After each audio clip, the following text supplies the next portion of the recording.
Wina. Hai Wina. Hai Vira. Kenapa wajahmu murung sekali, Win? Biasanya kau tampak sangat ceria. Iya nih, Vir. Aku lagi pusing banget tahu, Vir. Emang pusing kenapa sih, Win? Sini cerita ke aku. Kita udah temenan lama tapi kamu gak mau cerita.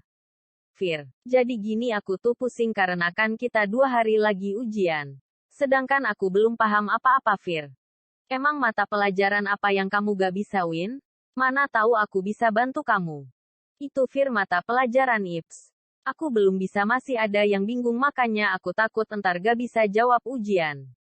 Interaksi sosial dalam ruang dan apa aja pengaruhnya terhadap kehidupan sosial. Nilai, norma, sama sosial budaya. Oh, bagian itu. Aku lumayan paham tuh. Ayo kita pelajari sama-sama biar kita bisa mudah entar jawab ujiannya. Ayo Vir, kita belajar bareng. Ayo kita belajar di situ, Vir. Ayo.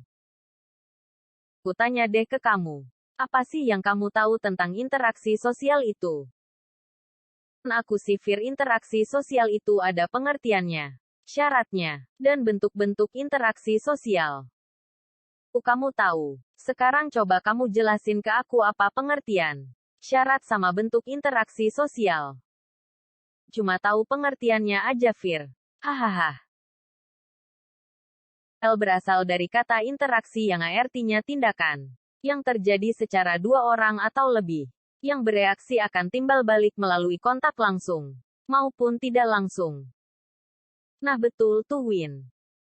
Syarat terjadinya interaksi sosial itu ada dua, yaitu kontak sosial dan komunikasi. Kontak sosial merupakan bertemunya dua pihak atau lebih secara fisik, baik tanpa alat maupun dengan alat.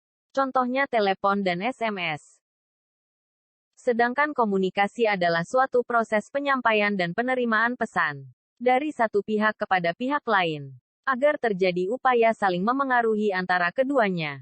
Proses komunikasi sendiri terbagi atas dua bentuk, yaitu verbal dan non-verbal. Oh gitu. Jadi interaksi sosial itu bisa terjadi langsung seperti kita ngobrol, dan tidak langsung seperti kita teleponan. Betul tuh, Win. Kalau bentuk-bentuk interaksi sosial terbagi 3 diantaranya. Akomodasi, kerjasama, dan asimilasi. Kalau pengaruh interaksi sosial terhadap pembentukan lembaga sosial, budaya, ekonomi, pendidikan, dan politik, kamu tahu gak? Kalau itu aku tahu, Vir. Bertemunya individu atau kelompok dalam pergaulan hidup akan menghasilkan kelompok sosial yang hidup bersama yang membutuhkan aturan. Dari situlah lembaga yang terbentuk akibat berbagai aktivitas manusia dalam memenuhi kebutuhan melalui interaksi sosial. Peristiwa itu akhirnya melembaga dan melekat pada masing-masing individu. Adanya interaksi sosial antar kelompok untuk memenuhi kebutuhan hidup, maka dalam masyarakat terbentuk berbagai. Betul banget tuh, Win. Ada lagi gak kira-kira yang belum kamu tahu? Ada nih, Vir. Aku belum bisa bedain akomodasi, kerjasama, dan asimilasi. Kira-kira apa ya, Vir, perbedaannya?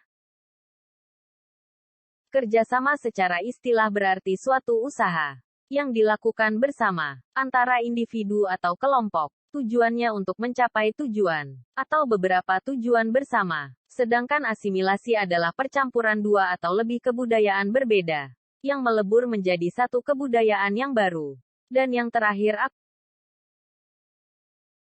lagi gak yang mau kamu tanya, Win?